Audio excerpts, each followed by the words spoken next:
top stories tonight. Did a craze involving choking lead to the death of a Bradford schoolboy? The inquest into how 11-year-old Asad Khan died is dramatically adjourned after new evidence comes to light. Also on the programme tonight, a radical rethink on how police tackle terrorists. Calls for better protection for our frontline officers after the latest terror attack. We need to make sure that we equip our staff properly and give them the best chance of protecting themselves and the public moving forward. Twist and snap and the cellophane would instantly come off. After a rise in drug deaths, heroin users in Leeds are given kits that can reverse the effects of an overdose. And how you can help shed new light on one of Yorkshire's favourite birds.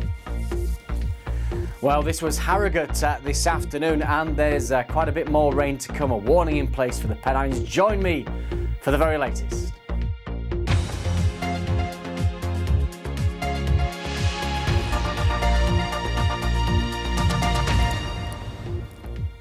Good evening. An inquest into the death of an 11-year-old boy from Bradford was dramatically adjourned today after new evidence emerged.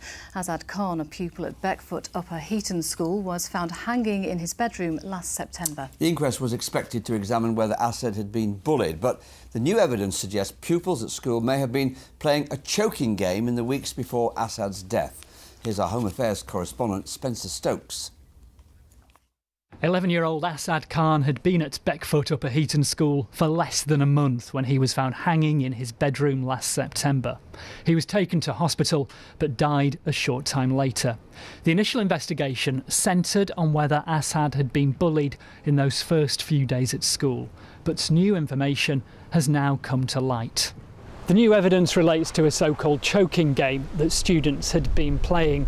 At the coroner's court this morning, it emerged that a member of staff at Beckfoot Upper Heaton School had told police that the game was all over school last summer.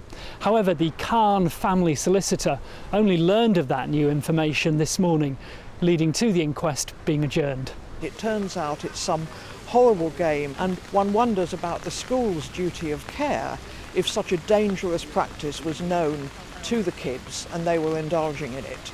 So for that reason I asked for an adjournment.